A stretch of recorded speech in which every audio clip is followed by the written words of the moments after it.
वह उसके प्यार में इतना पागल था, पर उसके प्यार को वह समझ न सकी। उसे तो केवल धन दौलत प्यारा था। उसने उसके प्यार को ठुकरा कर एक धनी डॉक्टर लड़के से शादी कर लेती है। लेकिन एक दिन वह धनी डॉक्टर लड़का एक दूसरे लड़की से शादी कर लेता है। फिर जो होता है आगे विस्तार से। नमस्कार, हम अजीत यादव उर्फ शेरा भाई। हमारे इस चैनल में आप सबका बहुत बहुत स्वागत है। अगर आप लोग हमारे इस चैनल को अभी तक सब्सक्राइब नहीं किए हो तो चैनल को सब्सक्राइब करें, लाइक करें, कमेंट करें। अब कहानी विस्तार से। यह कहानी है बिहार के पटना शहर की। यहीं का रहने वाला संतोष, जो कि अपने माता पिता का इकलौता संतान था। संतोष के पिता का नाम केदार था और माता का नाम बिंदा था। संतोष बचपन से पढ़ने लिखने में बड़ा ही तेज तर्रार था और खूबसूरत भी था। संतोष को स्कूल के सभी अध्यापक बहुत अधिक प्यार करते थे। वह सभी का चहेता था।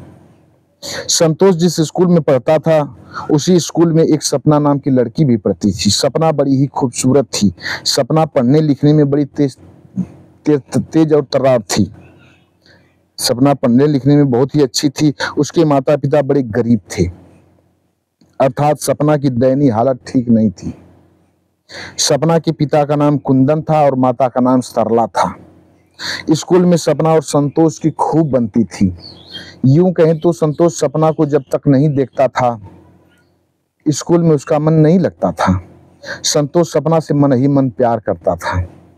एक बार ऐसा हुआ कि सपना स्कूल आना बंद कर देती है। वह हफ्तों स्कूल नहीं आई। संतोष सपना को देखे बिना मन ही मन व्याकुल होने लगा। एक दिन संतोष सपना के घर पहुंच गया। सपना संतोष को अपने घर देखती है तो बहुत खुश होती है। सपना दौड़कर संतोष के लिए चारपाई बिछाती है और संतोष को पीने के लिए पानी लाती है। संतोष पानी पी लेता है। तब सपना संतोष का परिचय अपने माता पिता से करवाती है। सपना के माता पिता संतोष से बातें करके बड़ा खुश होते हैं, संतोष से बड़ा प्रभावित होते हैं। इतने में वहीं बैठे बैठे संतोष सपना के पिता कुंदन जी से पूछ पड़ता है, आप लोग सपना को स्कूल क्यों नहीं भेज रहे हैं? तब सपना के पिता बड़े गमगीन होकर कहते हैं, बेटा हमारे घर की स्थिति ठीक नहीं है कि मैं सपना को पढ़ा लिखा सकूं और इसकी फीस जमा कर सकूं, इसलिए मैं सपना को स्कूल नहीं भेज सकता। इतना कहकर सपना के पिता कुंदन जी रोने लगते हैं। संतोष कुंदन जी के आंसू पोंछते हुए कहता है, हमारे होते हुए आप लोग क्यों चिंता कर रहे हैं? सपना पढ़ने में ठीक है और हमारी दोस्त भी है। सपना को आप लोग स्कूल भेजिए, सपना की फीस मैं भरूंगा, आप चिंता न करें। तब सपना के पिताजी कहते हैं, ठीक है बेटा, तुम्हारा बड़ा एहसान होगा। संतोष कहता है, एहसान की कोई बात नहीं है, मैं एक दोस्ती का फर्ज अदा कर रहा हूं। इतनी बात कहकर संतोष अपने घर चला आता है। इधर सुबह हुआ, सपना स्कूल में गई।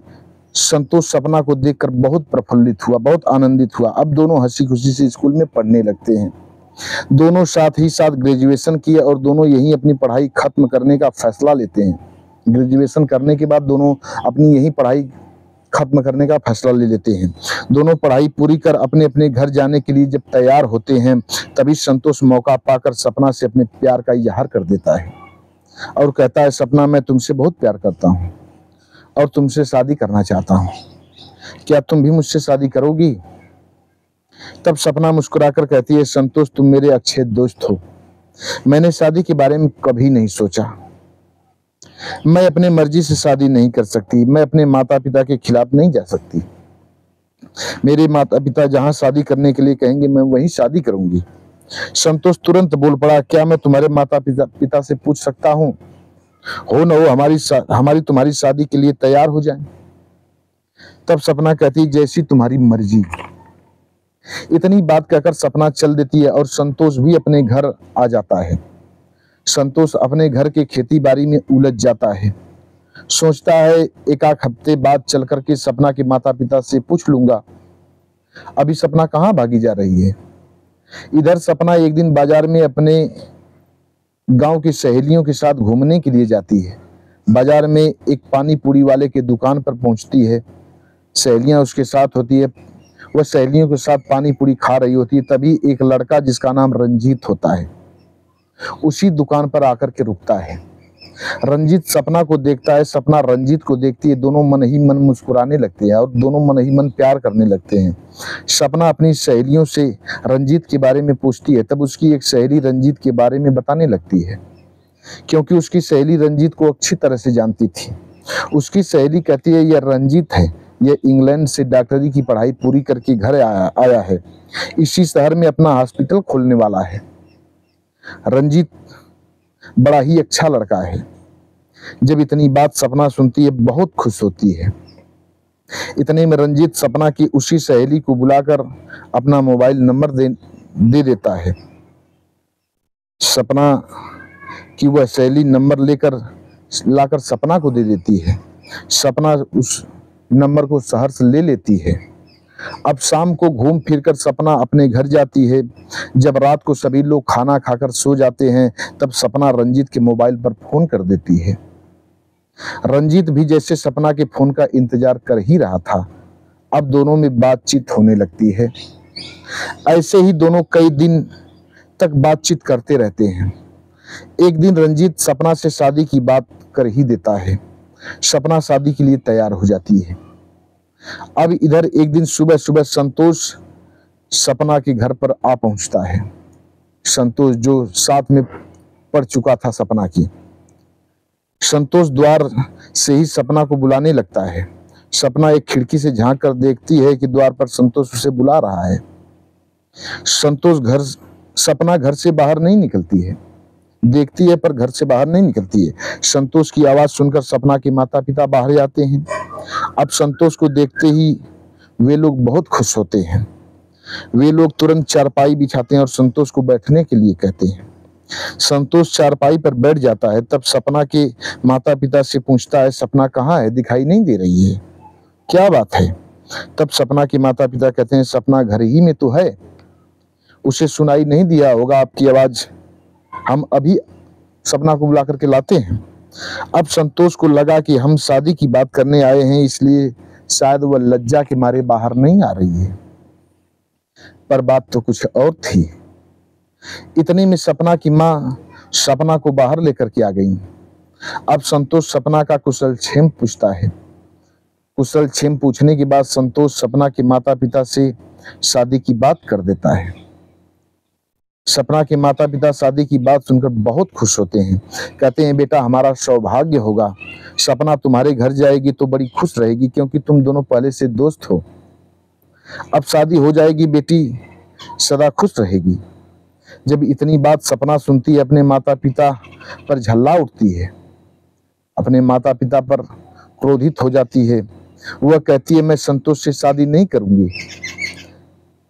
संतोष मेरा दोस्त है और दोस्त ही रह सकता है। मैं शादी करूंगी तो रंजीत से करूंगी। मैं रंजीत से प्यार करती हूँ। रंजीत बहुत पैसे वाला है और इंग्लैंड से डॉक्टरी की पढ़ाई पूरी करके घर पर आया है। वह अपना हॉस्पिटल खोलना चाहता है। मैं रंजीत से शादी करके ऐशो आराम की जिंदगी बिताना चाहती हूँ। जब इतनी बात संतोष सुनता है, तब सपना के पिता से रंजीत के बारे में पूछता है। सपना के पिता संतोष से रंजीत के बारे में बताने लगते हैं, क्योंकि सपना के पिता रंजीत को जानते थे, पर ये नहीं जानते थे कि सपना रंजीत से प्यार करती है और शादी करना चाहती है। अब सारी बातें सुनकर संतोष रोने लगा और सपना से कहने लगा, सपना मैं तुम्हें दिलो जान से चाहता हूँ, तुम्हें दिलो जान से मानता हूँ, प्यार करता हूँ। मैं तुम्हें सदा खुश रखूंगा, तुम जो कहोगी मैं सो करूंगा। सपना संतोष को दुत्कारती हुई कहती है, भाग जाओ हमारे घर से, तुम्हारे पास खेती बाड़ी के अलावा और है ही क्या जो तुम मुझे खुश रख सकोगे? तुम्हारे पास क्या है खेती बाड़ी के अलावा जो तुम मुझे खुश रख सकोगे? इतनी बात जब सपना के पिता सुनते हैं, खींच कर एक थप्पड़ गाल पर मारते हैं सपना की। कहते हैं, अरे हरामजादी, जब मेरे पास फीस देने के लिए पैसे नहीं थे, तब संतोष ने अपने ही पैसे से तुम्हें पढ़ाया लिखाया, और तू कहती है तुम्हारे पास है ही क्या? सपना चीखते हुए कहती है, चाहे जो भी हो, मैं शादी करूंगी तो बस रंजीत से, नहीं तो मैं जहर खा करके मर जाऊंगी, आत्महत्या कर लूंगी, पर संतोष से शादी कदापि नहीं कर सकती। तब संतोष बोल पड़ा, ठीक है, जैसी तुम्हारी इच्छा। पर एक बात हमारी कान खोलकर सुन लो सपना, जिस दौलत की लालच में तुम रंजीत से शादी करना चाहती हो और हमारे प्यार का अपमान कर रही हो, उस दौलत की मालकिन तुम कभी नहीं बन सकती। प्यार सबसे बड़ी पूजा होती है, जिसने प्यार का अपमान कर दिया वह कभी खुश नहीं रह सकता। और हाँ, मैंने तुमसे प्यार किया था और करता रहूंगा, पर अब मैं अपनी शादी तुम्हारे सिवा नहीं करूंगा।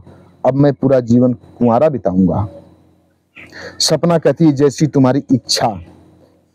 इधर इतनी बात कहकर संतोष अपने घर चला आया। अब संतोष पागलों की भांति रहने लगा, वह विक्षिप्त रहने लगा। इधर सपना के माता पिता सपना को खूब समझाने बुझाने का काम करते हैं, मनाने का काम करते हैं, पर सपना मानने को तैयार नहीं होती है। अंत में लाचार होकर सपना के माता पिता सपना की शादी रंजीत से कर देते हैं। सपना विदा होकर रंजीत के घर चली जाती है। अब सपना रंजीत के साथ रहने लगती है। कुछ दिन व्यतीत होता है। सपना एक लड़की को जन्म देती है जिसका नाम अंतिमा होता है। अब धीरे धीरे समय व्यतीत होने लगता है। अंतिमा की उम्र लगभग 9 वर्ष की हो जाती है। इधर सपना का पति रंजीत एक बहुत बड़ा हॉस्पिटल बनवाता है। उस हॉस्पिटल में बड़े बड़े डॉक्टरों को बुलाने लगता है जिससे पेशेंटों का इलाज हो सके। अब उसका हॉस्पिटल खूब चलने लगा, पैसा आने लगा। सपना पति की तरक्की देखकर खूब खुश रहती थी। एक दिन सपना के जीवन में एक मनहूस समय आ जाता है जो सपना के जीवन में उथल पुथल मचा करके रख देता है। एक दिन रंजीत बहुत बड़ी महिला डॉक्टर को एक ऑपरेशन के दौरान बुलाता है। उस महिला डॉक्टर का नाम वंदना होता है। वंदना बहुत खूबसूरत थी। वंदना की अब तक शादी नहीं हुई थी, वह कुंवारी थी। रंजीत वंदना के सौंदर्य को देखता है तो उसके सौंदर्य पर मुग्ध हो जाता है। अब रंजीत वंदना से मन ही मन प्यार करने लगता है। वह बार बार वंदना को अपने हॉस्पिटल में बुलाने लगता है और उससे नजदीकियां बढ़ाने लगता है। एक दिन वंदना से अपने प्यार का इजहार भी कर देता है। वंदना भी उसके प्यार में पड़ जाती है। अब दोनों हॉस्पिटल पर ही साथ साथ रहने लगते हैं। वंदना उसके प्यार की झांसे में पड़ जाती है। अब दोनों घर नहीं जाते हैं, दोनों साथ साथ उसी हॉस्पिटल पर ही रहने लगते हैं। इधर इस बात का पता जब सपना को लगता है तो वह आग बबूला हो उठती है। वह तुरंत हॉस्पिटल पहुंचकर रंजीत से झगड़ने लगती है। रंजीत को भला बुरा बकने लगती है। रंजीत सभी के सामने अपनी बेइज्जती महसूस करता है। एक दिन रंजीत कोर्ट के माध्यम से सपना को तलाक दे देता है और वंदना से शादी कर लेता है। अब सपना को संतोष की बातें याद आने लगती है। वह रोती बिलखती अपने मायके चली आई। सपना अपने मायके में अपनी बेटी के साथ समय व्यतीत करने लगती है, अपनी बेटी वंदना के साथ अपना समय बिताने लगती है। इधर कुछ दिन बाद इस बात की जानकारी जब संतोष को मिलती है तो वह बड़ा दुखी होता है। संतोष सपना से मिलने के लिए व्याकुल होने लगता है। एक दिन संतोष एक जोगी का भेष बनाकर हाथों में सारंगी लेकर गाते बजाते सपना के मायके पहुंच जाता है। उसे देखने के लिए बूढ़े बच्चों की भीड़ लग जाती है। इधर संतोष जोगी के भेष में जब सपना के मायके आता है तब सपना के माता पिता पहचान जाते हैं। वे लोग तुरंत संतोष को एक चारपाई बैठने के लिए देते हैं। संतोष चारपाई पर बैठ जाता है और एक गीत गाने लगता है। वह गीत है, पागल सुगवा चिंतित मन से ढूंढ रहा हर डार रे। पागल सुगवा चिंतित मन से ढूंढ रहा हर डार रे। सुगिया कहीं चली गई पाके किसी का प्यार रे। तन में चैन नहीं है, मन में चैन नहीं है, रन बन में चैन नहीं है, जीवन में चैन नहीं है। किसको दर्द सुनाऊं अपना नैन भरे जलधार रे। पागल सुगवा चिंतित मन से ढूंढ रहा हर डार रे। इस गीत को जब लोग सुनते हैं तब उस जोगी अर्थात संतोष से बार बार इस गीत को गाने के लिए कहते हैं। संतोष इस गीत को बार बार गा रहा होता है। इस गीत को सपना घर के अंदर से सुन रही थी।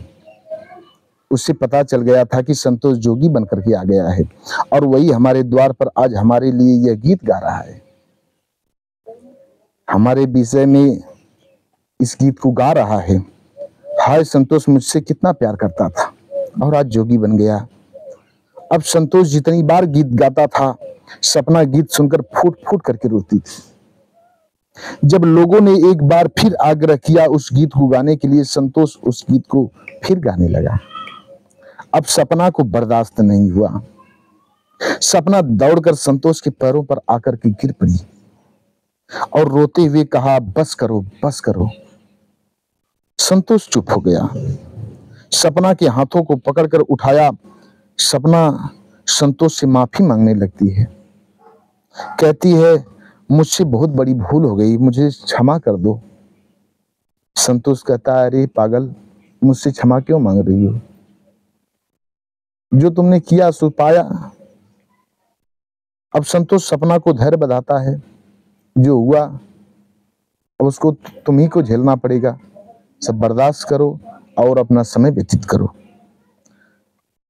और वहां से चलने की तैयारी करता है, धैर्य को बढ़ा करके वहां से चलने की तैयारी करता है। इतने में सपना की बेटी अंतिमा आकर के संतोष का हाथ पकड़ लेती है। कहती है, आप संतोष है ना? आप दोनों के प्रेम के बारे में मैं जानती हूँ। माँ आपकी बातें बताया करती थी। जब माँ एकांत में होती थी, रोती थी और रो रो करके आपके प्यार की बातें हमसे हमेशा माँ बताया करती थी। ये सारंगी गुदड़ी फेंक दो, मेरी माँ को और मुझे अपना लो। मैं अपने पिता के पास अब नहीं जाना चाहती, क्योंकि मेरे पिता जब मेरे माँ को छोड़ सकते हैं तो मुझे छोड़ने में उनको तनिक भी देर नहीं लग सकता। इतनी बात कहकर वो नन्ही सी बच्ची संतोष से लिपट करके रोने लगती है। संतोष भी रोने लगता है और वहां इकट्ठा हुए सभी लोग उस बच्ची की बात को सुन करके रोने लगते हैं। संतोष तुरंत उस बच्ची को गोद में उठा लेता है और चूमने लगता है और सपना से कहता है, सपना मुझसे शादी करोगी?